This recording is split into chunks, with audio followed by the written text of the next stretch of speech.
네, 필립스 곡선의 응용과 관련해서 우리가 70년대 인플레이션의 문제를 보고 있었습니다. 첫 번째 이제 오일 샥에 대한 이야기를 했었고, 두 번째 중앙은행의 실수와 관련해서 우리가 이걸 어떻게 해석할 것인가에 대한 이야기를 하고 있었고요. 우리 40페이지부터 이야기를 한번 시작해 보겠습니다. 우선 필립스 커브를 이렇게 가정을 했고요. 그래서 필립스 커브에서 사실 가장 중요한 요소가 바로 expectation, 그 다음에 실업률 갭 두 가지로 우리가 나누어서 생각해 볼 수 있습니다.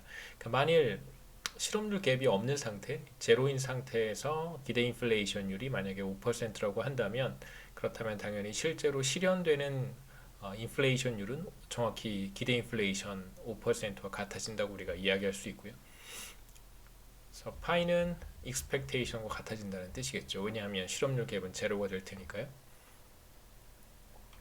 그래서 간단하게 그림을 한번 그려볼 수 있는데 이제 기대 인플레이션을 반영한 필립스 커브를 우리가 이렇게 표현할 수 있습니다. t를 뭐 지우죠. t를 넣진 않았으니까. 그래서 실업률 갭에 우선 반응을 할 것이고, 그 다음에 이제 기대 인플레이션도 우리가 반영을 해야 됩니다. 그래서 가로축에 실업률 갭을 표시를 하고요. 여기에서는 이제 제가 실업률로 표현을 했기 때문에 만약에 실제로 실현되는 실업률이라고 하는 것을 U라고 표현한다면, 그러니까 실제로 실현되는 실업률이 자연 실업률 U 바보다 크다면 이러면 이제 이건 실업률 갭이 0보다 큰 경우가 될 것이고, 반대로 실제로 실현된 실업률이 자연 실업률보다 작다면 그렇다면 실업률 갭은 마이너스가 되겠죠. 왜 그러냐면 우리가 실업률 갭을 실제 실업률 마이너스 자연 실업률이라고 정의했기 때문에 그런 거예요. 그러니까 실업률 갭이라고 하는 것은 실제 actual unemployment rate에서 죄송합니다. U 바죠. U 바를 뺀 것을 우리가 실업률 갭이라고 정의를 했기 때문에 여기 이건 정의고요. 정의 데피니션이기 때문에 실제로 실현된 실업률이 자연 실업률보다 크면 실업률 갭은 0보다 큰 것이고, 그 다음에 반대로 실제로 실현된 실업률이 자연 실업률보다 작다면 그렇다면 실업률 갭은 0보다 작아지는 것입니다. 그래서 보시면 실제로 실현된 실업률이 실제 실업률이라고 생각해 보시고요. 여기 있다면 그렇다면 자연 실업률보다 클 테니까 실업률 갭은 0보다 커지는 것이고, 그래서 U 해시 여긴 0보다 큰 것이고요. 그 다음에 이제 왼쪽에서는 실제로 실현된 실업률이 자연 실업률보다 낮은 수준이니까 여기에서는 실업률 갭이 이제 마이너스가 되겠죠. 자, 이렇게 가로축에 실업률을 표시를 했는데 실업률 갭과 어떻게 연결시킬 수 있는지 한번 잘 생각해 보시고요. 그 다음에 이제 가로축의 변수를 우리가 실업률로 표현을 했으니까 뭐 대체로 그냥 가로축의 변수가 u hat이라고 생각하셔도 큰 뭐 문제는 없습니다. 그래서 이게 바로 가로축의 변수가 될 것이고, 정확히 얘기하면 물론 실업률이겠지만요. 가로축의 변수고, 그 다음에 이제 세로축의 변수가 인플레이션율 파이와 같습니다. 그러면 이제 기대 인플레이션율이라고 하는 파이 2는 어떤 역할을 하냐면 정확히 절편과 같겠죠. 그래서 우리가 필립스 커브를 이러한 형태의 필립스 커브를 그래프로 표현할 때 세로축과 만나는 점이 바로 기대 인플레이션율인 파이 2가 될 거예요. 그래서 사람들이 혹은 경제 전체로 봤을 때 어느 정도의 인플레이션율을 예상하는가, 다음 기, 다음 분기의 인플레이션율이 얼마가 될 것으로 예상하는가에 따라서 이제 필립스 커브의 위치가 달라질 수 있다고 볼 수 있겠죠. 그래서 파이 2에 따라서 필립스 커브의 위치가 결정돼요. 한번 생각해 보죠. 자, 이제 현재 실업률이 자연 실업률 상태에 있습니다. 그러니까 U바와 같은 상태에 있다고 하면 당연히 그러면 실업률 갭은 제로가 되겠죠. 자, 그러면 실제 실업률은 자 보시죠. 여기에서 U 해시 제로니까 이건 이제 0이 될 것이고요. 그래서 실제 실업률은 뭐와 같아지냐면 기대 인플레이션율과 같아져요. 그래서 만약에 실업률 갭이 0이라고 한다면 2점이 되겠죠. 실제 죄송합니다. 실제 인플레이션율은 기대 인플레이션율과 같아져요. 그러니까 만약에 이러한 상황에서 사람들의 기대 인플레이션율이 달라진다면, 기대 인플레이션율이 상승한다면, 그렇다면 이 점에서 이렇게 위쪽으로 이동할 것이고요. 그러니까 실제로 실현되는 인플레이션율은 기대 인플레이션에 의해서 결정되기 때문에 기대가 달라지면 실제로 실현되는 인플레이션율도 달라진다라고 우리가 얘기할 수 있습니다. 지금 자연 실업률 수준에 있을 때 기대 인플레이션율이 상승하면, 예를 들어서 7%로 상승한다면 당연히 실제 인플레이션율도 7%로 상승할 것이고, 기대 인플레이션율이 반대로 하락한다면, 기대 인플레이션율이 뭐 예를 들어서 3%로 하락한다면, 그렇다면 실제로 실현되는 실업률도 3%가 될 거라는 것이죠. 이게 바로 지금 우리가 적용해 보고 싶은 인플레이션 필립스 커브입니다. 그러니까 과거에 그 70년대까지 거시경제학자들이 생각해 왔던 필립스 커브의 형태는 이제 이 필립스 커브가 안정적이다라고 하는 것이고요. 그다음에 이제 기대가 이렇게 중요한 역할을 할 거라고 생각하지 못했던 거예요. 한 번 더 말씀드리면 기대 인플레이션율이 변함에 따라서 필립스 커브가 이렇게 위쪽으로 이동할 수도 있고, 결국은 기대 인플레이션율이 절편의 역할을 하기 때문에 기대 인플레이션이 상승하면 당연히 필립스 커브는 위쪽으로 이동하고, 기대 인플레이션율이 하락한다면 이제 필립스 커브는 아래쪽으로 이렇게 이동하겠죠.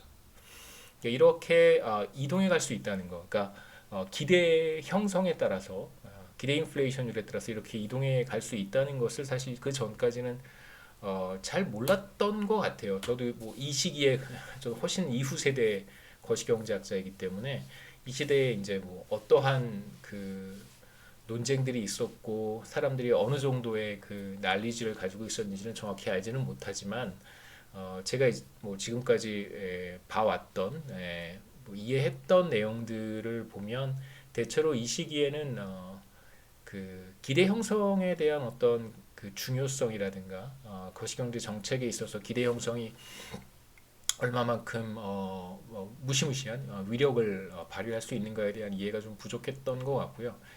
그래서 그 로버트 루카스라고 하는 거시경제학자, 그러니까 90년대 초에 93년으로 기억하는데 90년대 초에 노벨 경제학상을 받은 로버트 루카스가 합리적 기대 이론이라고 하는 것을, 그러니까 L입니다. 그러니까 합리적 기대라고 하는 이제 비교적 사실 생각해 보면 뭐 이렇게 대단한 이론은 사실 아닌데요.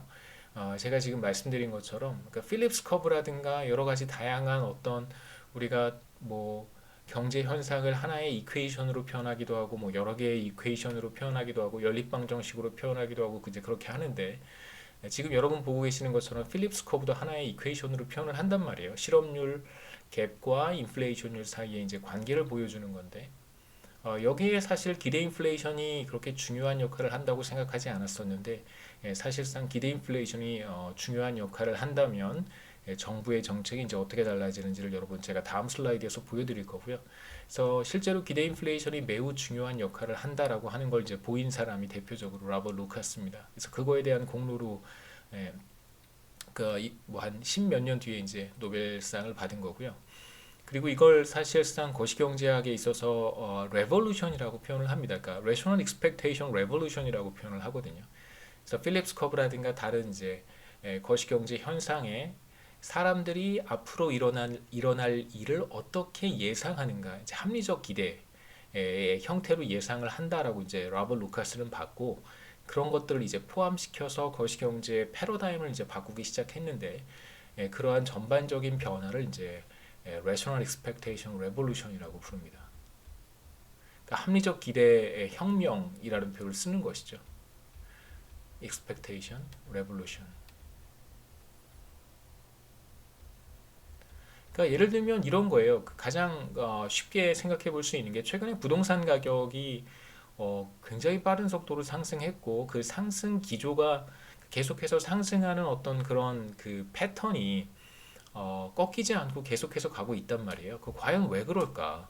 그러니까 이걸 우리가 어떻게 생각해 볼 수 있을까라고 한다면, 여러 가지 가능한 설명이 있겠습니다만 가장 대표적으로 우리가 지금 rational expectation이라고 하는 관점에서 본다면 그 정부의 정책의 어떤 기조가 어, 지난 2, 3년 동안 유지해왔던 어떤 부동산 정책의 방향이 앞으로 당분간도 유지가 될 거라고 사람들이 생각을 할 거란 말이에요. 예를 들면 이제 주택 공급량은 획기적으로 늘리지 않고, 그 다음에 이제 서울시에 사실 이제 재개발에 대한 이야기가 계속해서 되었던 지난 10년, 15년 동안 재개발, 재건축에 대한 이야기가 계속 있었던 지역들이 굉장히 많습니다.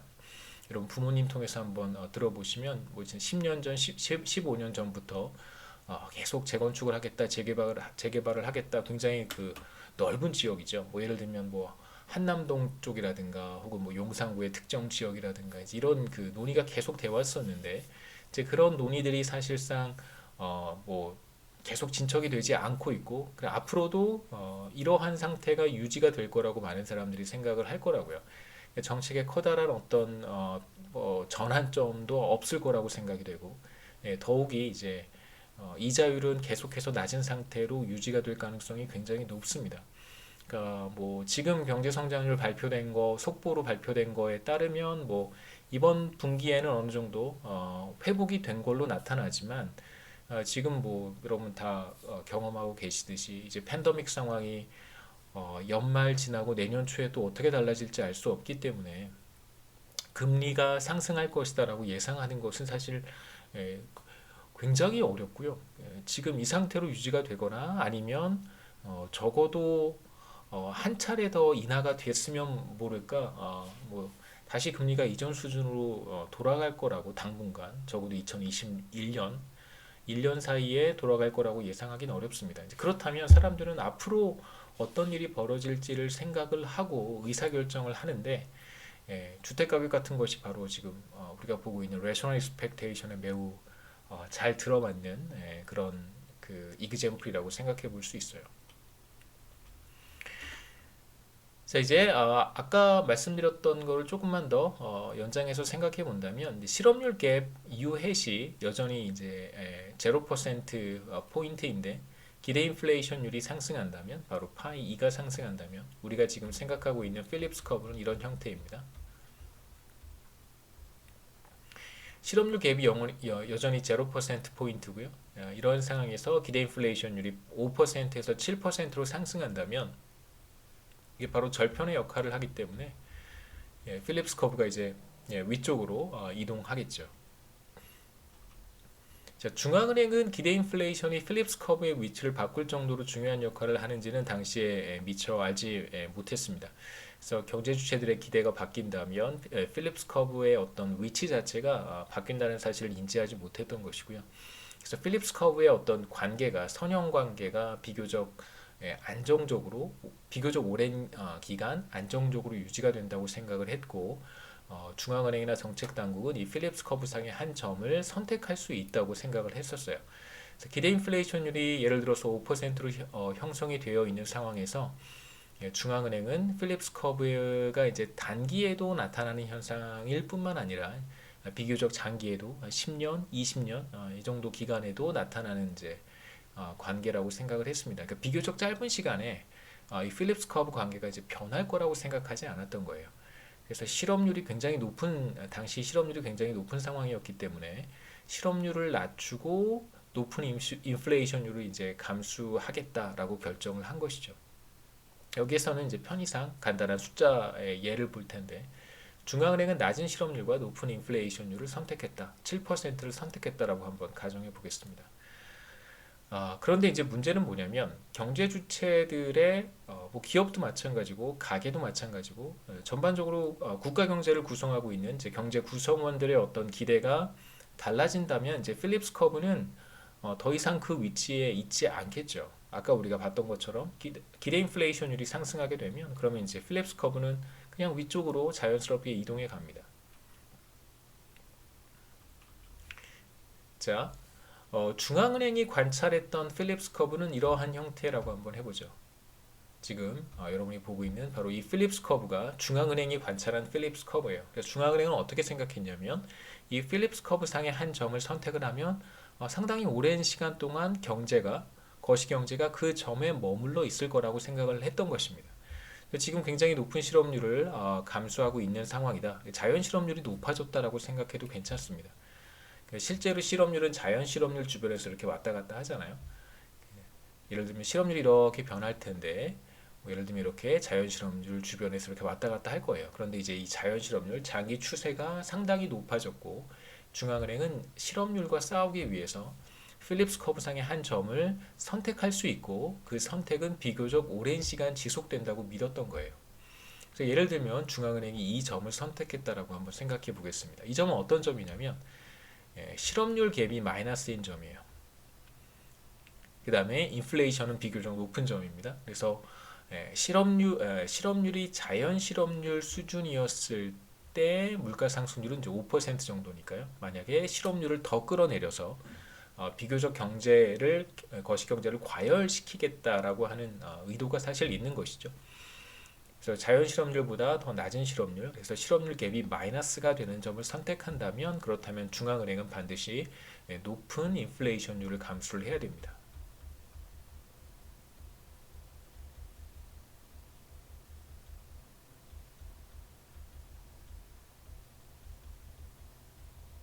그래서 이러한 선택이 비교적 오랜 시간 유지가 된다면 그러면 뭐 7%의 높은 실업률을 계속해서 감수하면서 실업률을 낮출 수 있기 때문에 중앙은행이나 정부 입장에서는 사실 매력적인 선택이라고 볼 수도 있어요. 하지만 문제는 뭐냐면 이제 경제 주체들의 생각이나 기대가 달라질 수 있다는 거죠. 이제 중앙은행이 이 점을 선택했다는 것을 모든 가게와 모든 기업이 알고 있다. 혹은 뭐 적어도 시간이 조금은 걸리겠지만 뭐 한두 달 뒤에 다 알게 됐다라고 우리가 생각해 볼 수 있습니다. 그럼 이제 중앙은행이 어떤 점을 선택했냐면 통화 정책을 확장적 기조로 유지하는 거죠.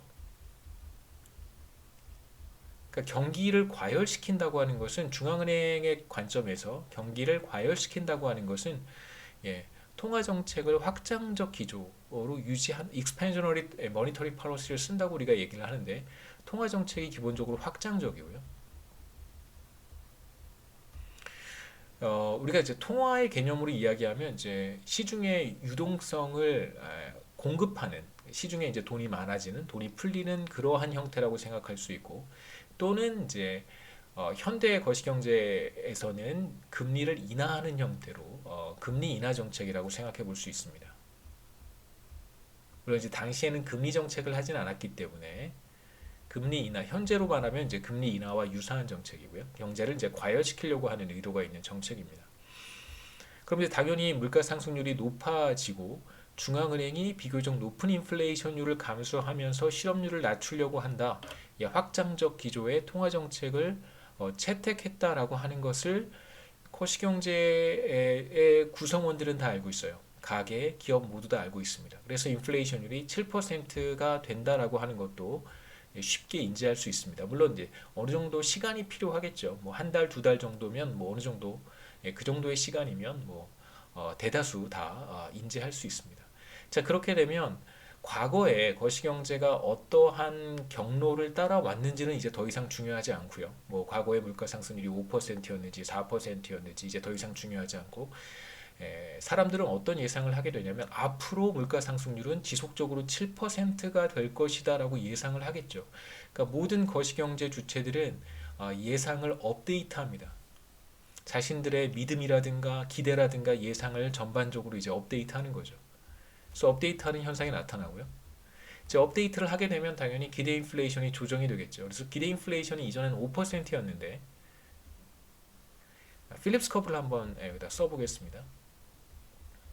이게 지금 5%였고요. 그 다음에 마이너스 갬마의 U hat. 그러니까 확장적 통화 정책을 추진을 하면서 결과적으로 실업률을 떨어뜨리고요. 실업률 갭이 마이너스가 되겠죠. 그래서 이 부분이 이제 마이너스 2%가 되어서 7%의 물가 상승률을 유지를 하는 건데 그러니까 이렇게 될 것이라고 하는 것을 당연히 이제 구성원들은 다 예상을 할 것이고요. 그래서 사람들은 어떤 업데이트를 하게 되냐면 자신의 뭐 믿음이든 예상이든 다 업데이트를 하겠죠. 과거의 경로는 이제 더 이상 중요하지 않습니다. 이게 이제 7%가 되는 거예요. 그러니까 예를 들면 우리가 지금 살고 있는 현실과 별로 다르지 않아요. 지금 뭐 코로나 확진자 숫자가 계속해서 늘어나고 있는데 뭐 지난달에 확진자가 몇 명이었는가가 뭐 그렇게 중요하겠어요. 더 이상 중요하지 않습니다. 앞으로 지금 몇 명이 나오고 있고 앞으로 몇 명의 확진자가 나올 것인가가 사실 지금 우리 입장에서는 더 중요한 것이지 뭐 지난주에 심지어 그러니까 어제 엊그제까지는 좀 의미가 있지만 어제 엊그제 확진자 숫자가 몇 명이었는가는 사실 의미가 있겠지만 지난주까지만 가도 더 이상 의미가 없잖아요. 지난주까지만 거슬러 올라가도 뭐 별 의미가 없습니다. 그러니까 한 달 전, 두 달 전, 과거에 뭐 지난 3월 달에, 4월 달에 아무 의미가 없어요. 예. 우리가 지금 생각해야 되는 것은 앞으로 확진자의 숫자가 몇 명이 나올 것인가를 이제 예상하는 것이 더 중요한 것이죠. 그러니까 많은 사람들의 행태는 지금 뭐 팬데믹 상황에서 많은 사람들의 의사결정과 행동의 방식은 아마도 이러한 패턴을 따를 것이라고 우리가 쉽게 예상해 볼 수 있습니다. 자, 이렇게 된다면 사람들은 기대 인플레이션을 5%가 아니라 이제 앞으로 7%로 상향 조정할 것이고요. 이건 사실 어떤 의미가 있냐면 임금 협상을 하는 뭐 노조와 기업 사이의 관계에서도 한번 생각해 볼 수 있는데 중앙은행이 이러한 확장적 통화 정책을 채택해서 상당히 오랜 시간 동안 지속할 것이다라고 예상을 한다면 임금 협상 과정에서 당연히 임금을 더 높게 인상하려고 하는 의지를 보일 거예요. 계속해서 5%였지만 앞으로 7%, 8%가 될 거라고 예상한다면 당연히 그 예상을 임금 협상이라든가 혹은 가격에 반영하는 것이죠. 자신이 판매하는 제품의 가격을 조정할 수 있는 기업들은 당연히 자신이 판매하는 제품의 가격을 인상할 거예요. 앞으로 기대가 달라졌기 때문에. 그러니까 경제를 구성하고 있는 모든 영역에서 모든 부분에서 이러한 행동의 변화가 나타나기 때문에 기대 인플레이션의 변화는 바로 실제 인플레이션율의 상승으로 연결될 수 있는 거예요. 우리가 그래서 이삿짐 센터의 이그젬플을 실제로 다 보진 않았지만 그때 말씀드렸던 결과가 그대로 적용이 된다고 할 수 있습니다. 그래서 기대 인플레이션율이 5%가 아니라 이제 7%가 된다면 그렇다면 필립스 커브가 위쪽으로 이동하겠죠. 이렇게 이동합니다. 중앙은행이 최초에 선택해서 유지하고 싶었던 점은 이 점인데 불과 뭐 제 생각에는 몇 달도 걸리지 않습니다. 사람들이 중앙은행의 앞으로의 정책 방향을 다 이제 인지를 했고 앞으로 어떻게 될 것인가를 예상을 다시 하는 것이고요. 업데이트를 하고 그렇게 되면 필립스 커브는 이제 위쪽으로 이동을 하게 돼요. 자, 그럼 어떠한 변화가 나타나냐면 더 이상 이런 필립스 커브는 거시경제에 존재하지 않는 거예요. 이런 필립스 커브는 존재하지 않습니다. 그러면 어떻게 되냐면 요 점에서 이렇게 안쪽으로 이동해 오겠죠. 이러한 현상이 나타난다는 거예요. 그러니까 다시 정리해서 말씀드리면 그러니까 실제로 필립스 커브 자체가 이동해 버리면 중앙은행이 최초에 의도했던 이 점은 더 이상 도달 가능한 점, 그러니까 우리가 feasible하다는 표현을 쓰는데 더 이상 feasible하지 않아요. 그러니까 선택할 수 있는 선택지에, 그러니까 초이스에 있는 점이 아닙니다. 그렇게 되면 당연히 가격은 조정이 될 것이고 물가 상승률은 7%로 상승하는데 어떠한 변화가 나타나냐면 경기는 다시 이전 수준으로 돌아가는 것이죠. 그러니까 결과적으로 중앙은행이 의도했던 것은 실업률을 떨어뜨리고 높은 물가 상승률을 감수하는 것인데 사람들의 기대가 조정이 되면 실물 경제에 미치는 효과는 다 사라져 버려서 실업률은 이전의 자연 실업률 수준으로 돌아가 버리고 물가 상승률만 상승하는 결과가 초래가 됩니다. 그래서 실물 경제에 미치는 효과는 다 없어지고요. 실제 실업률은 자연 실업률 수준으로 돌아가게 되고 물가 상승률만 상승하게 되는 결과가 초래가 됩니다. 그래서 결국은 중앙은행의 통화 정책이 사람들의 기대 형성에 의해서 완전히 무력화되는 그러한 결과가 초래가 되는 것이죠.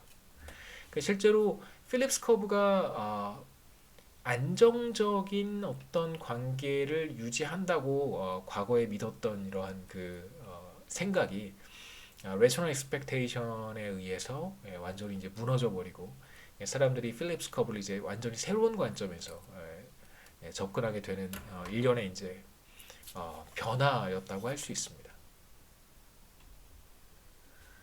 자, 세 번째는 생산성의 하락인데요. 그러니까 우리가 그 GDP 갭에 대한 이야기를 할 때 계속해서 했던 이야기는 포텐셜 GDP가 있고,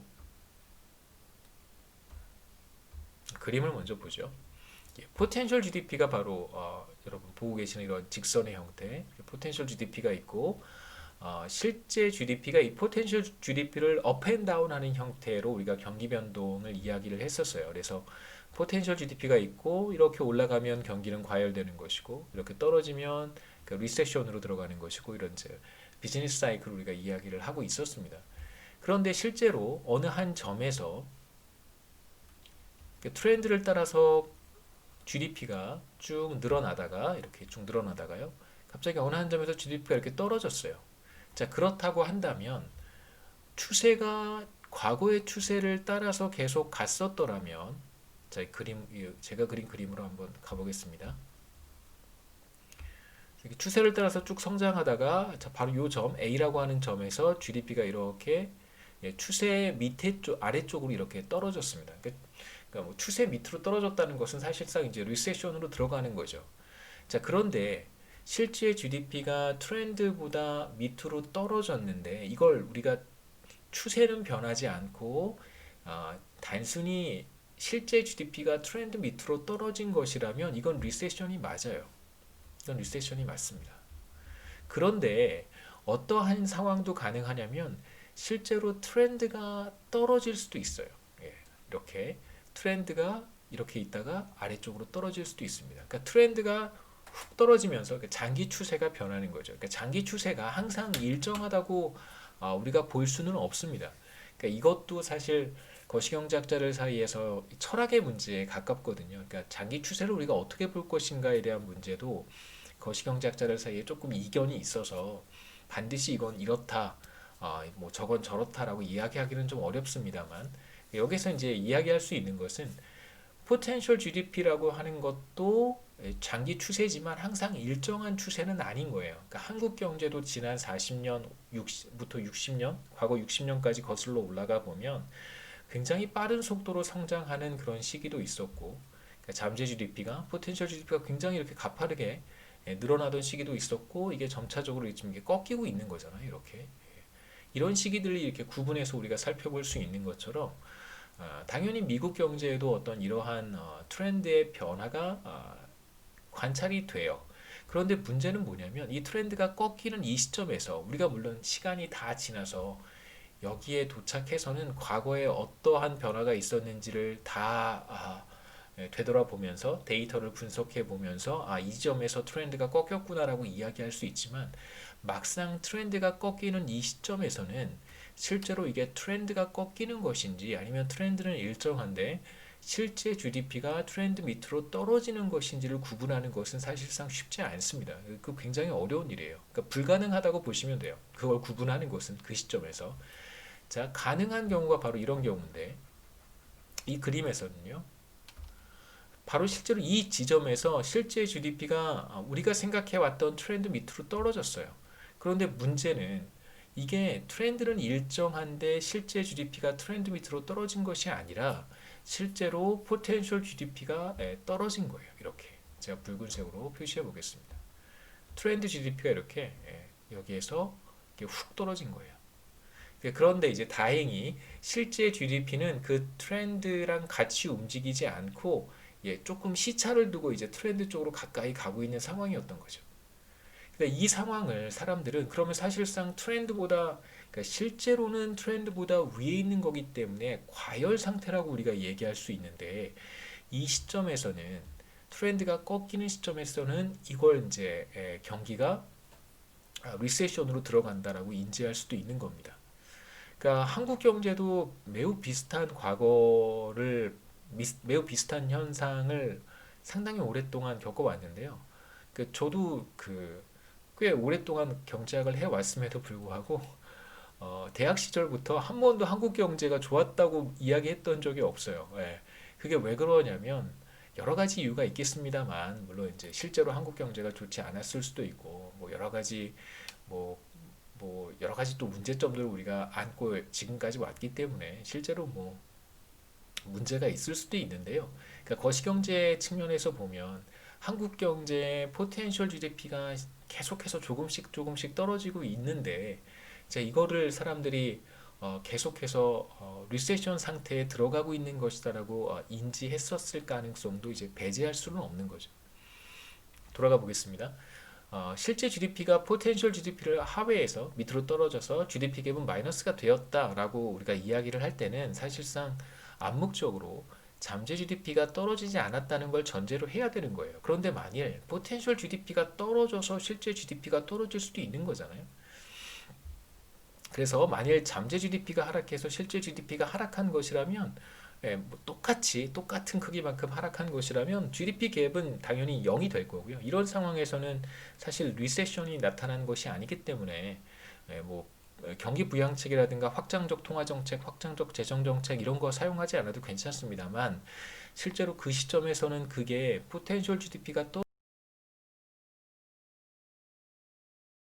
근데 액추얼 GDP가 포텐셜 GDP 밑으로 떨어져서 그렇게 된 것인지를 구분하기 어렵기 때문에, 에, 어, 불필요한 확장적 통화 정책 또는 확장적 재정 정책을 사용할 수도 있습니다.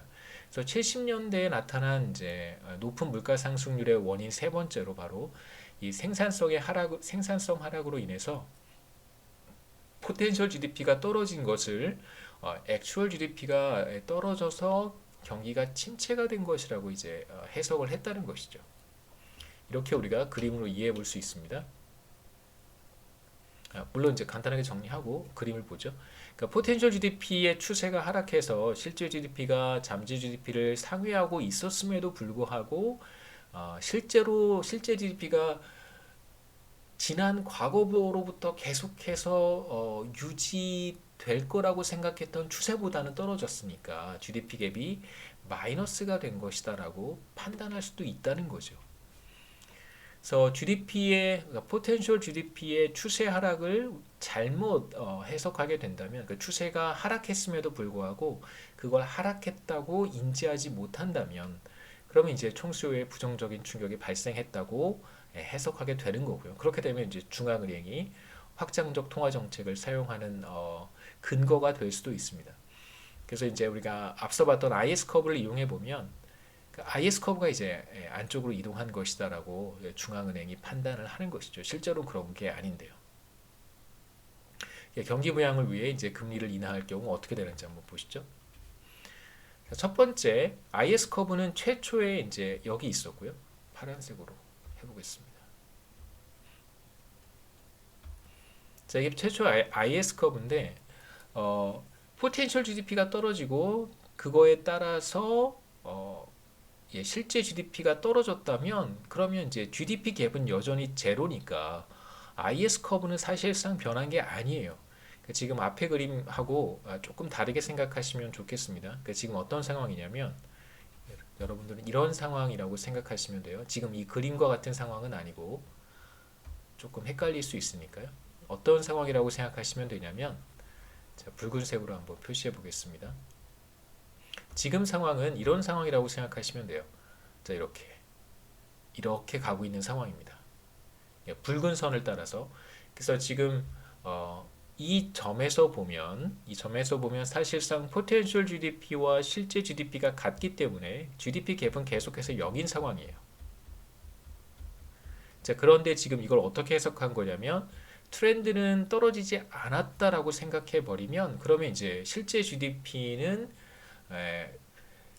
떨어지지 않았다고 생각한 이 추세보다 밑에 있으니까 이제 GDP 갭이 마이너스가 됐다고 생각하고 IS 커브가 안쪽으로 이동했다라고 이제 해석한다는 것이죠. 자, 그렇게 해석한다는 거예요. 실제로 IS 커브는 이 위치에 그대로 있는데 중앙은행은 IS 커브가 안쪽으로 이동했다라고 지금 판단을 한 거예요. 자, 그러면 이만큼의 리세션이 발생하겠죠. A에서부터 B까지 GDP 갭이 마이너스가 됐다라고 생각을 하는 겁니다. 실제로 GDP가 떨어졌으니까요. 실제로 GDP가 떨어졌는데 GDP 갭이 마이너스가 된 거는 아니에요. 왜냐하면 트렌드가 그냥 떨어진 거니까. 그 트렌드가 떨어졌다고 하는 것을 잘 생각하셔야 됩니다. 그거 이제 GDP 갭이 마이너스가 될 수도 있지만 그렇지 않을 수도 있어요. 그래서 이걸 GDP 갭이 마이너스가 됐다라고 생각한다면 중앙은행이 지금 생각하는 IS 커브는 더 이상 이 IS 커브가 아니고요. 이제 새로운 IS 커브, 여기에 IS 커브가 와 있다고 생각을 하는 거예요. 자, 그럼 이제 중앙은행은 통화 정책을 통해서 IS 커브 상의 한 점을 찍을 수 있다고 제가 말씀을 드렸습니다. 그래서 명목 금리를 인하해서 실질 금리를 떨어뜨리게 되면 그럼 이제 통화 정책 곡선 가로축에 평행하게 그린 이 통화 정책 곡선이 아래쪽으로 떨어질 것이고 아래쪽으로 이동할 것이고 그럼 결과적으로 중앙은행은 이제 이 점을 선택하게 되는 것이죠. 그러니까 IS 커브가 이동했다고 생각하고 지금 새로운 IS 커브 상에서 어떤 점을 찍었냐면 제가 C라고 표시한 이 점을 찍은 거예요. 그렇게 되면 명목 금리는 인하하고 GDP 갭은 다시 이제 0으로 돌아가는 거겠죠. 하지만 문제는 뭐냐면 실제로 IS 커브가 이동하지 않았단 말이에요. 실제로 이동하지 않았습니다. 그렇다면 중앙은행의 금리 인하에 따라서 어떠한 결과가 초래가 되냐면 중앙은행은 이제 금리를 이렇게 인하를 했어요. 그러면 오히려 IS 커브는 안쪽으로 이동하지 않았기 때문에 오히려 경기가 과열되는 현상이 나타나겠죠. 그래서 C에서 점 D로 이동하는 죄송합니다. 점 A에서 점 D로 이동하는 현상이 나타나겠죠.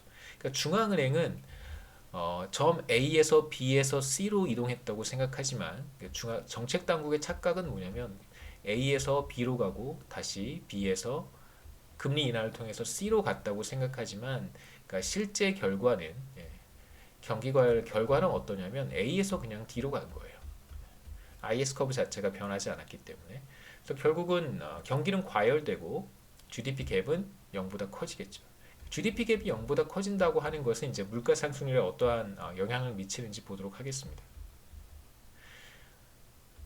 자, 우리가 여기서 생각하는 필립스 커브는 앞서 그 두 번째 필립스 커브 관계가 이제 장기에도 안정적일 것이다라고 생각했던 것, 기대 인플레이션을 고려하지 못해서 그런 것이다 라고 할 때 사용했던 필립스 커브를 쓰지 않고요. 우리가 필립스 커브 이런 필립스 커브를 사용하기로 우리가 약속을 했었습니다. 이런 형태의 필립스 커브를 한번 생각해 보죠. 자, 이 필립스 커브에서 세로축의 변수는 이제 델타 파이, 그러니까 인플레이션율의 증감이라고 해서 파이 t와 파이 t-1으로 표시를 했습니다. 그래서 이걸 다시 쓰면 파이 t 파이 t-1이 이제 세로축의 변수고요. 이게 바로 베타의 yt 햇이 되는데 지금 IS 커브가 이동했다고 착각을 하고 금리를 인하하고 확장적 통화 정책을 시행했기 때문에 GDP 갭이 플러스가 됐고요. 자, 이게 GDP 갭이 플러스가 된다면 결과적으로 우리가 예상할 수 있는 것은 무엇이냐면 당연히 IS 커브 죄송합니다. 필립스 커브를 따라서 최초에 이 점에 있었는데요. 필립스 커브를 따라서 이제 GDP 갭이 0보다 커지니까 물가 상승률은 상승하게 되겠죠. 그래서 이게 0보다 커지는 거니까요. 파이 t 빼기 파이 t-1이 0보다 커지는 것이니까 GDP 갭이 0보다 커져서 이제 t기의 물가 상승률은 t-1기의 물가 상승률보다 더 높아진다. 그래서 델타 파이가 0보다 큰 값을 갖는다. 이렇게 우리가 얘기할 수 있습니다. 그래서 이러한 형태의 과도한 확장적 통화 정책, 생산성 하락을 IS 커브의 이동, 어떤 총수요의 부정적인 충격이라고 잘못 이해할 경우, 오인할 경우 불필요한 확장적 통화 정책을 사용하게 되고 그 결과 경기는 과열되어서 인플레이션율이 상승하게 되는 현상이 세 번째로 나타나는 결과라고 할 수 있습니다. 그 다음에 이제 12장에서 우리가 마지막으로 살펴보려고 하는 내용은 그 현대, 그러니까 2000년 이후에 적어도 지난 20년 가량 중앙은행이 어떠한 방식으로 통화정책을 운용해 왔냐면 통화량을 조절하는 것이 아니라 물론 지난 글로벌 금융위기 당시에는 더 이상 금리를 인하할 수 없는 상태였기 때문에 제로 로어 바운드라고 얘기하거든요. 제로 로어 바운드라고 얘기를 하는데 그러니까 더 이상 중앙은행이 금리를 인하하지 못하는 상태, 그러니까 0%까지 떨어뜨렸단 말이에요. 지금도 그런 상태입니다. 팬데믹 상황, 그 다음에 10여 년 전에 글로벌 금융위기 상황, 이러한 상황에서 명목 금리를 더 이상 인하하지 못해서 이제 유동성을 공급하는, 그러니까 어떤 비정형적인 unconventional monetary policy를 이제 채택해서 사용을 했었는데요. 그 이야기는 이제 unconventional monetary policy에 대한 이야기는 이제 시간이 된다면 나중에 제가 말씀을 드리도록 하겠습니다. 여기에서 이제 문제가 되는 것은 사실상 지난 20년 가까이 이제 중앙은행이 금리를 통한 어떤 통화 정책을 채택을 했는데, 그러니까 왜 통화량을 조절하지 않고 이자율을 관리하는 것일까? 그러니까 통화량을 관리할 수도 있고 이자율을 관리할 수도 있는데 2000년 이전까지는 대체로 통화량을 관리하는데 더 많은 초점을 맞췄다면 이제 2000년 이후에는 금리 정책, 이자율을 관리하는데 더 많은 비중을 두고 있습니다. 그래서 한국은행 같은 경우에도 이제 금융통합위원회를 통해서 기준금리를 인하하거나 인상하는 혹은 뭐 동결할 수도 있습니다. 이런 형태로 이제 금융통화 정책을 시행을 하고 있지만 물론 당연히 시중에 유동성을 공급하는 정책도 동시에 병행을 하고 있는데 둘 중에 사실 뭐가 더 중요하냐, 무엇에 더 많은 비중을 두고 있는가라고 물어본다면 당연히 기준금리, 금리라고 할 수 있습니다. 그래서 우리가 통화 정책을 이야기할 때 사실상 지금까지 머니터리 팔러시, 머니에 대한 이야기에는 거의 하지 않으면서 머니터리 팔러시라고 불렀는데요. 과연 통화, 화폐, 머니는 어디에 있는 것일까? 중앙은행의 정책을 그 통화 공급에 맞추지 않고 이자율에 맞추는 이유는 사실상 되게 간단합니다. 화폐에 대한 수요가 어떻든 상관없이, 그러니까 거시경제에 화폐를 필요로 하는 사람들이 굉장히 많잖아요. 가게, 기업, 뭐 굉장히 다양합니다. 많은 사람들, 많은 기업들이 이제 화폐를 필요로 할 텐데, 뭐 화폐를 필요로 한다는 말이 무슨 말인지는 또 제가 조금 이따가 말씀드릴 거고요. 뭐 어떤 거래를 위해서, 대금 지급 결제를 위해서, 뭐 등등등 여러 가지 이유가 있겠죠. 화폐를 이제 필요로 할 텐데, 그 얼마만큼의 화폐를 필요로 하는지 상관없이 이자율 수준이 주어졌을 때 이자율이 낮거나 이자율이 높거나 그러면 뭐 시중에서 유동성을 얼마만큼 필요로 하겠죠. 기업들, 가게들 원하는 만큼 통화를 공급하겠다라고 우리가 생각하면 좋겠습니다. 이 얘기는 이제 계속해서 우리가 할 테니까요. 자, 첫 번째 이제 화폐 수요에 대한 이야기부터 시작을 해야 되는데 말씀드렸듯이 가게나 기업이나 화폐를 필요로 합니다. 자, 머니를 필요로 하는데요. 화폐 수요라고 하는 것 혹은 이제 머니 디맨드, 통화 수요라고 하는 것은 현금과 같은 유동성이 매우 높은 자산에 대한 이제 수요를 가리키는 것이고요. 예를 들면 뭐 캐시, 그러니까 현금을 의미할 수도 있고 뭐 요금을 예금 같은 형태를 우리가 생각해 볼 수도 있습니다. 요금을 예금은 그러니까 수시 입출금이 가능한 그러한 그 은행 계좌를 얘기하는 것이고요. 뭐 1년, 2년 형태로 이제 돈을 묶어두는 예금이라든가 적금은 사실 우리가 유동성이 높은 물론 그 필요에 따라서는 이걸 우리가 화폐 수요에 포함을 시킬 수도 있고 뭐 시키지 않을 수도 있는데요. 우리가 그냥 얘기를 조금 더 쉽게 하기 위해서는 그 화폐 수요에 대한 어떤 이해를 조금 더 직관적으로 더 잘 이해하기 위해서는 제 생각엔 이제 요금을 예금에 초점을 맞추는 게 좋을 것 같아요. 예. 그래서 우리가 지금 생각하는 화폐 수요라고 했을 때는 주머니나 지갑에 들어있는 현금에 더해서 입출금이 수시 입출금이 가능한 그러한 통장에 들어있는 돈까지를 우리가 요금을 화폐라고 화폐 수요에 포함이 되는 것이라고 이제 이야기를 하겠습니다. 당연히 이제 금융자산에는 여러 가지 형태가 있는데 주식도 있고 채권도 있고 뭐 저축성 예금, 보험 상품, 뭐 펀드, 뭐 등등등 굉장히 많겠죠. 일반 예금, 뭐 현금까지 대체로 유동성이 높은 금융자산 혹은 유동성이 낮은 금융자산 이렇게 구분할 수도 있고요. 그러니까 현금화하기가 쉬운가 어려운가, 현금화할 때 페널티가 적은가 많은가 뭐 이런 형태로 유동성이 높은가 낮은가로 구분할 수 있고 또 이제 두 번째 우리가 구분할 수 있는 기준은 기대 수익도 어떤 구분의 기준이 될 수 있습니다. 그래서 기대 수익이 굉장히 높은 자산이 있을 수 있고 기대 수익이 굉장히 낮은 또 자산이 있을 수 있겠죠.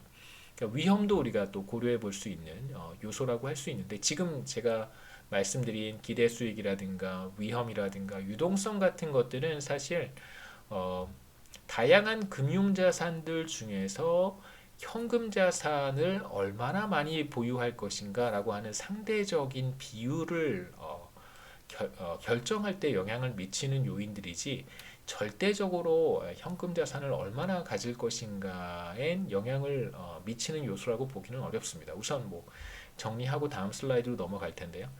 자, 현금 자산의 특징은 비교적 유동성이 높은 현금 자산, 요금을 예금을 포함을 해서요. 그러니까 주머니에 있는 돈 플러스 요금을 예금, 계좌에 들어있는 돈까지를 한번 생각해 보겠습니다. 이런 현금 자산의 특징은 금융자산 가운데서 기대 수익이 가장 낮고요. 사실 뭐 이자율이 거의 0%잖아요.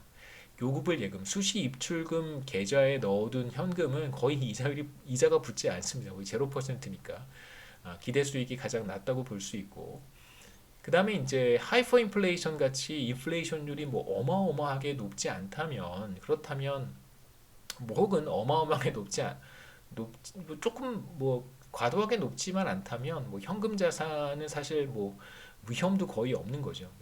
집에 잘 뭐 현금을 놔두면 뭐 도둑이 들지 않는 한은 그러니까 금고를 잘 이렇게 사서 금고 안에 잘 넣어두면 도둑이 들지 않는 한은 뭐 사실 리스크는 가장 낮은 금융 자산이라고 할 수 있습니다. 그러니까 은행에 만약에 넣어둔 예금 같은 것들은 은행이 망하면 물론 이제 예금자 보호법에 따라서 5천만 원까지는 보호가 되지만 그 이상의 돈은 사실 보호가 되지 않고요. 그 리스크가 있다고 우리가 볼 수 있는 것이고요. 그 다음에 이제 다른 금융 상품들, 주식이라든가 뭐 펀드라든가 뭐 이러한 금융 상품들은 사실상 시장 가격에 영향을 받기 때문에 손실을 입을 수도 있습니다. 그 다음에 이제 현금 자산의 세 번째 특징은 이제 여타 금융 자산 중에서 유동성이 가장 높다고 볼 수 있겠죠. 뭐 보험 상품이나 저축성 예금 같은 경우에는 현금이 필요해서 만약에 계약을 해지할 경우 계약 해지에 따른 상당한 페널티가 있기 때문에 저축성 예금에 뭐 제가 예를 들면 뭐 100만 원을 넣어놨다라고 했을 때 결과적으로는 해지를 하게 되면 그 거의 이자를 받지 못하고 그냥 100만 원만 돌려받는 상황이 되겠죠. 뭐 그 1년 만기인데 제가 뭐 11개월째 그 예금을 해지했다 그러면 사실 거의 이자가 거의 제로입니다. 거의 돌려받지 못한다고 볼 수 있죠. 그러니까 일종의 페널티잖아요. 11개월에 따른 수익률을 사실 잃어버리는 것이기 때문에 그 경우에 이제 페널티라고 볼 수 있습니다. 근데 이제 지금 말씀드렸던 그 세 가지 특징은 사실상 여러 금융자산들 중에서 내가 현금 자산을 얼마나, 그러니까 몇 퍼센트로 현금 자산을 보유할 것인가, 그러니까 상대적 크기를 결정하는 요인들이지 절대적인 어떤 자산의 규모라든가 자산의 크기를 결정하는 변수들이라고 볼 수는 없습니다. 그래서 우리가 지금 봐야 되는 것은, 더 중요한 것은 사실상 물가 수준, 그 다음에 실질 소득, 명목 이자율 이런 것들이라고 할 수 있겠죠.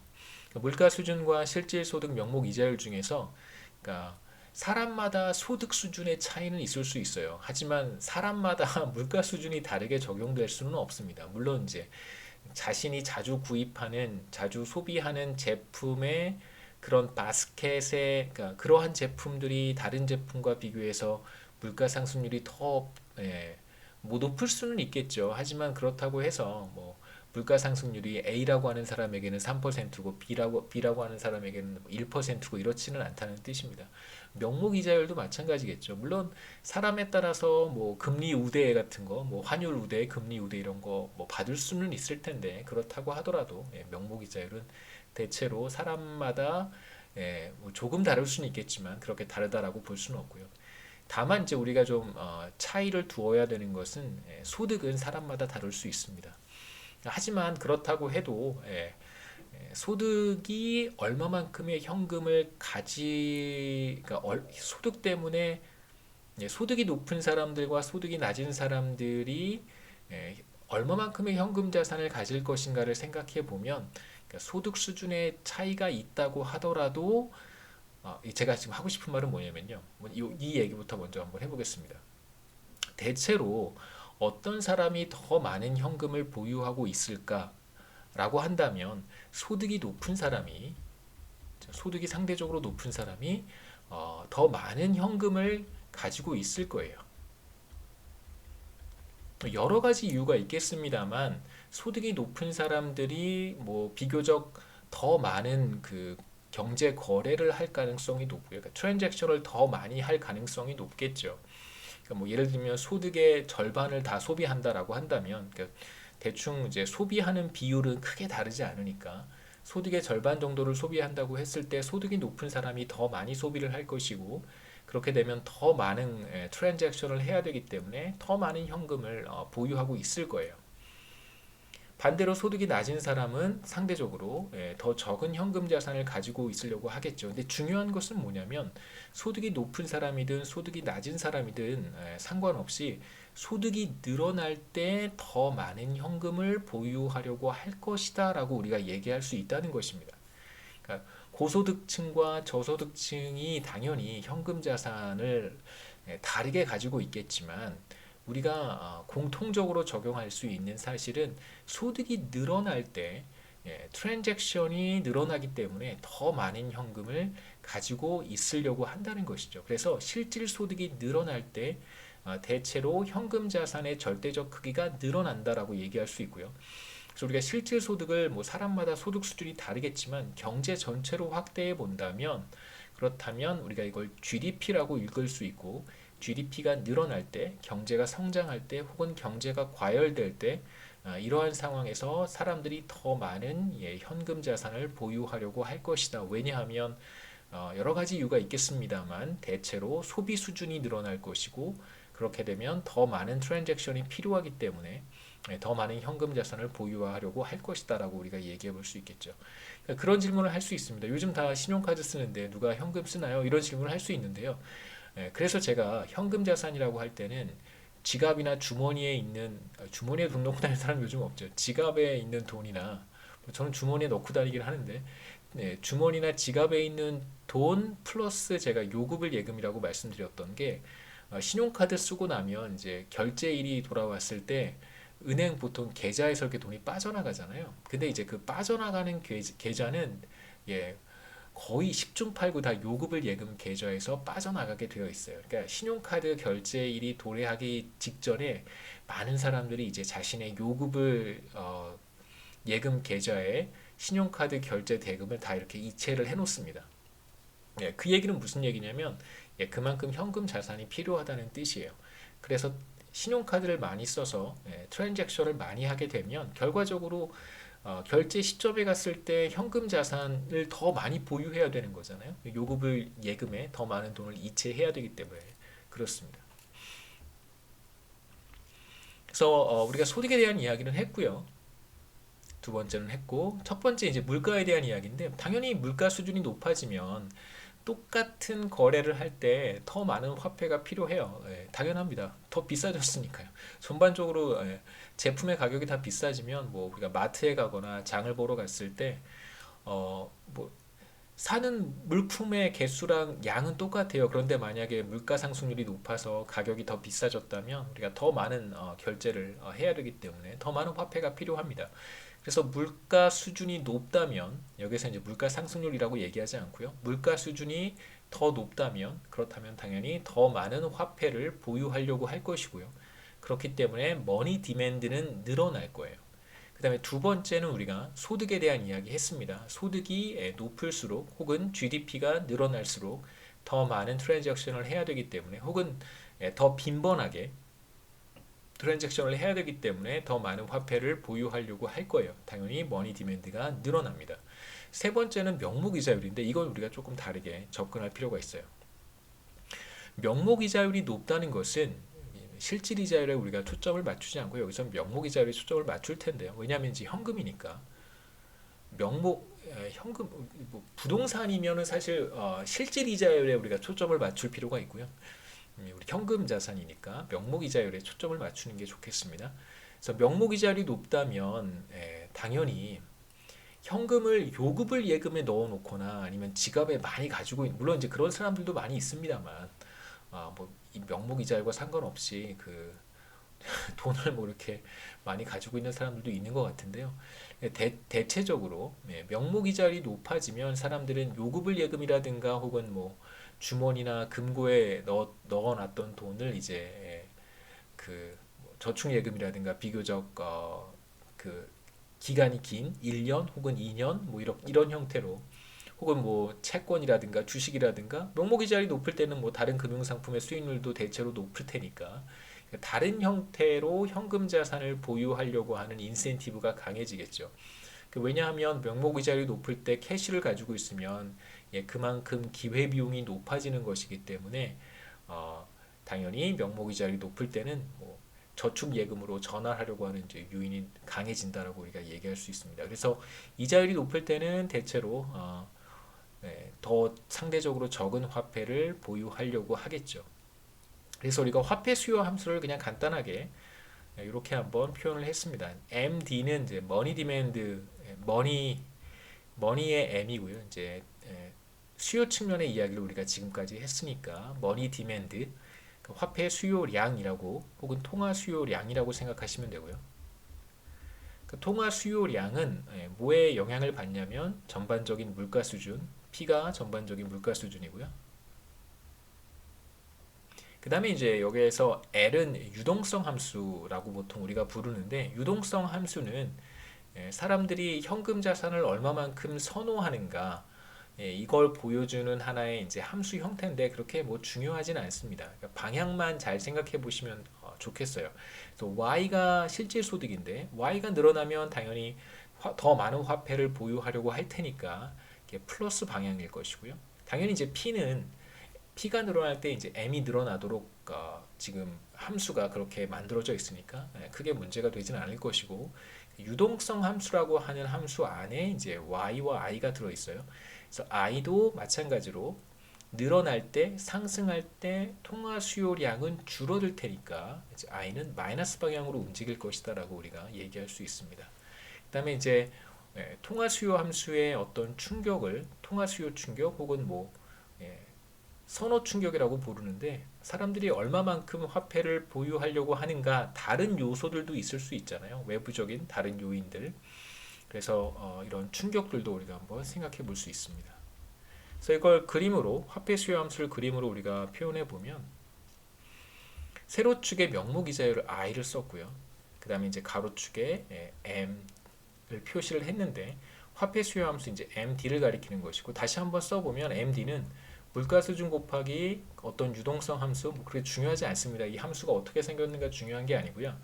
이제 보통 일반적으로 이렇게 표현을 하고 여기에서 중요한 건 P가 상승하거나 Y가 늘어날 때 화폐 수요 함수가 바깥쪽으로 이동한다라고 하는 것이고 지금 세로축의 변수가 명목 이자율이니까 I와는 반대 방향으로 움직인다는 거예요. 그래서 이자율이 상승하면 사람들이 전보다 더 적은 화폐를 보유하려고 할 것이다 라고 하는 것이 사실상 화폐 수요 함수에서 굉장히 중요한 사실이고 말씀드렸듯이 직관적으로 납득이 되는 거고요. 그 다음에 이제 물가 수준이 높거나 그 다음에 이제 소득이 늘어난다면 전반적으로 거래 규모가 늘어날 수도 있고 혹은 같은 거래를 하더라도 더 많은 화폐가 필요하기 때문에 화폐 수요 함수는 이렇게 바깥쪽으로 이동한다 라고 얘기할 수 있습니다. 그 다음에 이제 다양한 요인에 의해서 화폐를 더 많이 갖고 싶어질 수도 있는 거잖아요. 갑작스럽게 어떤 여러 가지 충격들 그런 것들로 인해서 화폐 수요 함수는 이동할 수 있습니다. 이제 중앙은행이 두 가지 정책 중에 하나를 선택할 수 있는데 첫 번째 정책은 명목이자율을 일정하게 유지하는 정책이고요. 두 번째 정책의 초이스는 네, 네, 잠시만요. 이게 첫 번째고요. 두 번째는 중앙은행이 통화량을 일정 수준으로 유지하는 경우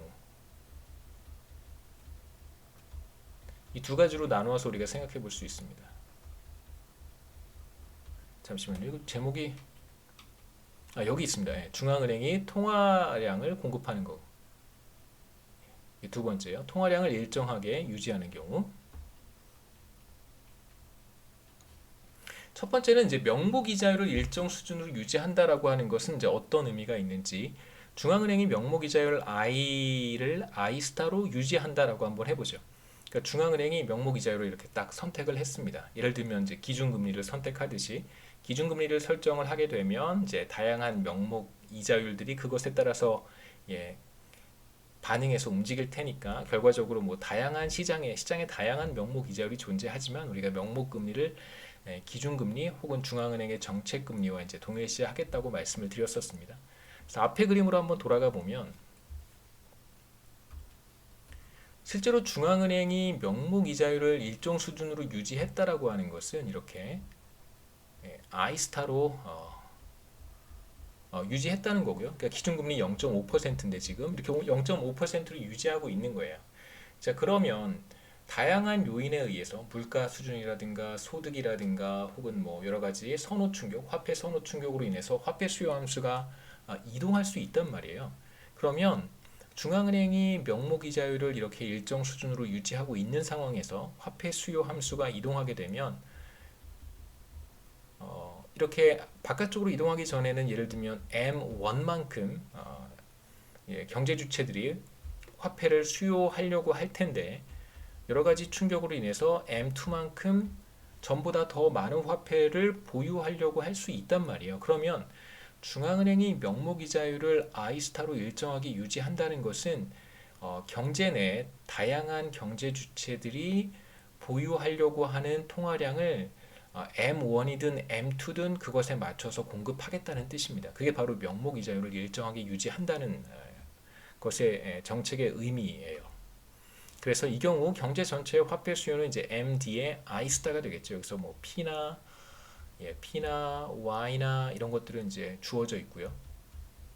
이건 변하지 않는 상태에서 한번 그림을 제가 다시 한번 보시죠. 57페이지 그림을 보시면 자, 화폐 수요 함수 이렇게 주어져 있고 P나 Y나 물가 수준이라든가 실질 소득이라든가 이런 것들이 변하지 않으면 화폐 수요 함수는 변하지 않겠죠. 당연히 변하지 않고 그냥 이자율에 따라서 우하향하는 형태를 가질 것이고 그리고 이제 화폐 선호 충격, 통화 선호 충격이 또 없다면 그럼 당연히 화폐 수요 함수는 이동하지 않습니다.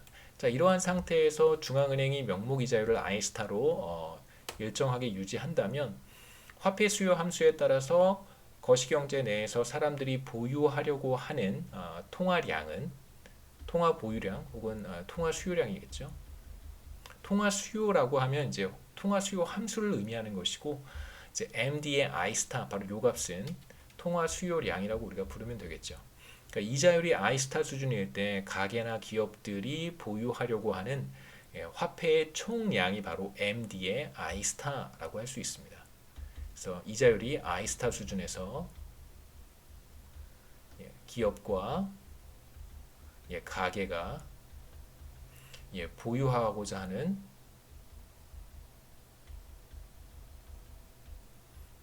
통화량이겠죠.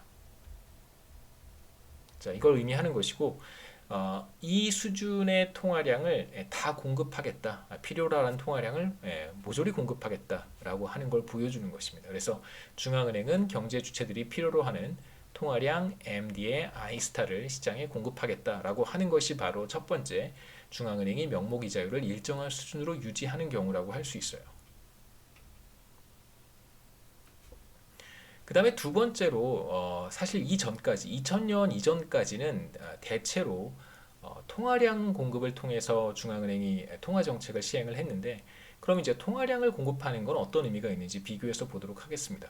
그러니까 화폐 시장에서는 화폐 수요와 화폐 공급이 같아지는 수준에서 이제 이자율이 결정이 될 거예요.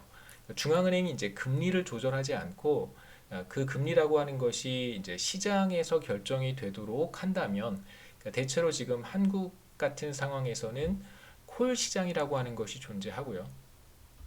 이제 콜 시장은 은행 간 자금 거래에 적용되는 이자율이에요. 그래서 A라고 하는 시중은행이 B라고 하는 시중은행으로부터 긴급하게 자금을 빌릴 때 24시간 동안 빌릴 수 있고, 물론 당연히 롤오버 할 수 있습니다. 신용에 문제가 없으면 오늘 이제 100억을 빌렸어요.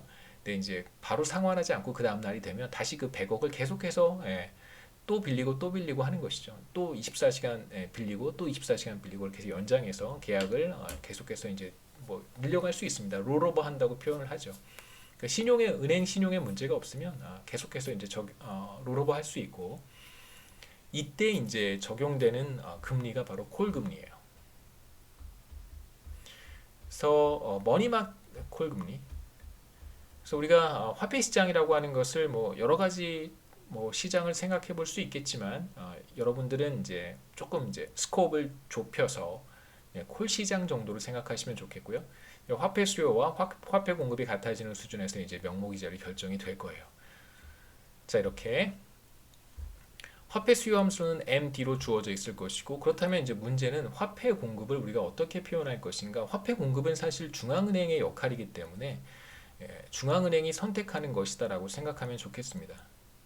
그래서 뭐 콜 시장을 생각하셔도 괜찮고, 사실 뭐 콜 시장에서는 뭐 누구라도 들어가서 자금, 필요로 하는 자금을 공급할 수 있지만, 제 생각에는 콜 시장은 제가 하나의 어떤 머니마켓의 이그젬플로 말씀을 드린 것이고, 거시경제 전체로 우리가 생각을 해본다면 중앙은행 통화량을 공급하는 주체는 사실 이제 중앙은행이라고 볼 수 있으니까요.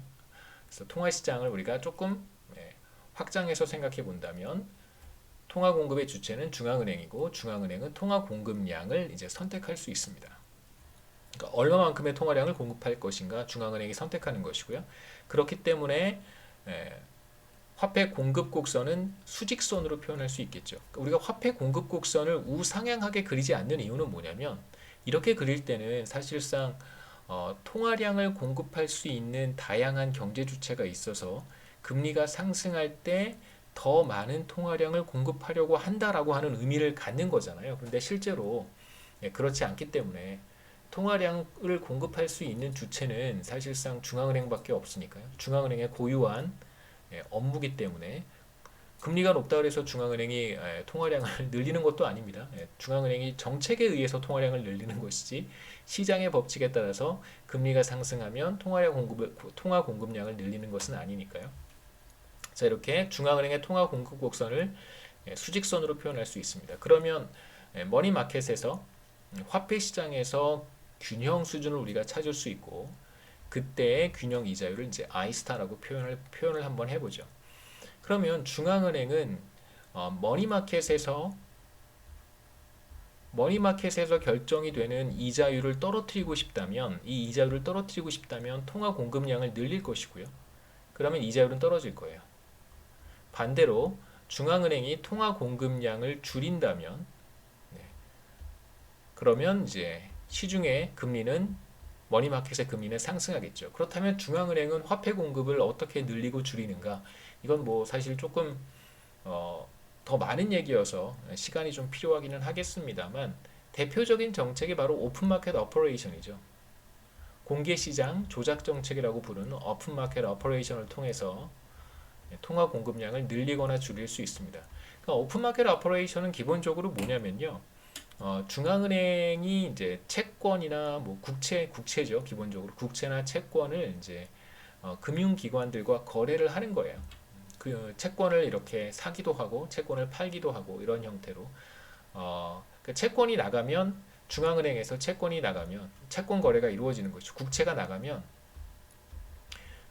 센트럴뱅크고요. 그 다음에 이게 시중은행입니다. 국채가 나가면 그것에 대한 반대급부로 뭐가 들어와야 되냐면 돈이 들어와야 되잖아요. 그래서 통화 공급량을 줄이는 형태가 되고, 국채를 팔면, 중앙은행이 국채를 팔면 통화 공급량이 줄어드는 것이고요. 반대로 이제 국채를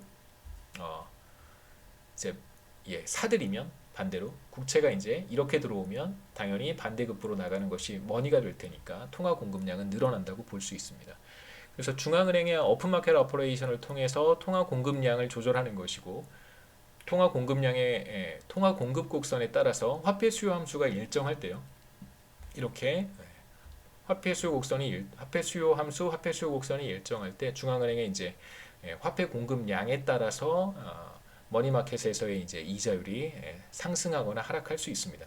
근데 문제는 뭐냐면 58페이지에서 중앙은행이 화폐 시장에서 통화량을 조절하는 의도가 도대체 무엇일까? 왜 오픈마켓 오퍼레이션을 하는가? 물론 이제 유동성 관리도 하나의 목표일 수 있겠습니다만 사실상은 이제 머니마켓에서 명목 이자율을 떨어뜨리거나 혹은 높이거나겠죠.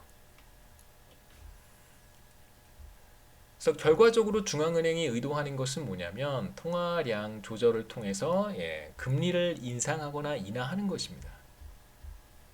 그렇다면 통화량 조절을 하는 것보다는 그냥 직접적으로 금리를 조절하는 것이 훨씬 더 효과적이라고 할 수 있겠죠. 그래서 실제로 중앙은행이 오픈마켓 오퍼레이션 공개시장 조작 정책을 통해서 하고 싶은 것은 금리를 조절하는 것이고요. 그래서 금리 조절을 통해서 금리 상승, 금리 인하를 통해서 결국은 이제 실물 경제에 영향을 미치는 것이니까 IS 커브 관계를 생각하면 되겠죠. 그러니까 실제로 통화 정책에서, 그러니까 통화량을 조절하는 것에서 출발하지 말고 바로 여기에서부터 중앙은행이 시작한다면 훨씬 더 효과적으로 거시경제, 실물경제에 영향을 미칠 수 있기 때문에 실제로 통화량을 직접 관리하지 않고 이자율을 관리하는 것이다라고 얘기할 수 있습니다. 그 다음에 이제 몇 가지 생각해 볼 수 있는 것은 이제 통화량 관리는 사실 정말 어렵고요. 그래서 화폐 수요 함수를 이렇게 들여다보면서 얼마만큼의 통화량을 공급할 것인가, 그래야 금리를 뭐 예를 들면 0.5%로 유지할 수 있을까? 이건 사실 쉽지 않은 태스크입니다. 그래서 얼마만큼의 현금을 보유할지는 중앙은행이 결정하는 게 아니라 민간 부분에서 기업과 가계가 결정하는 것이기 때문에 사실 통화당국이 화폐 수요량까지 관리하는 건 너무 어렵고요. 그래서 개인 화폐 수요 함수는 물가 수준, 소득, 그 다음에 여러 가지 충격들의 영향을 받기 때문에 이거에 뭐 맞춰서 통화 공급량을 조절해가지고 금리를 뭐 0.5% 혹은 뭐 1%로 유지한다라고 하는 것은 사실 굉장히 어려운 일입니다. 그다음에 이제 말씀드렸듯이 거시경제 정책을 수행할 때 실물 경제에 영향을 주는 직접적인 도구가 바로 이자율이기 때문에 통화량에서부터 시작하지 말고 이제 이자율에서부터 시작한다면 실물 경제에 즉각적으로 영향을 줄 수 있기 때문에 보다 더 효과적인 거시경제 정책이라고 볼 수 있습니다. 여기까지가 12장의 내용이고요. 다음 시간에 이어서 13장 총공급 총수요에 대한 이야기를 하도록 하겠습니다.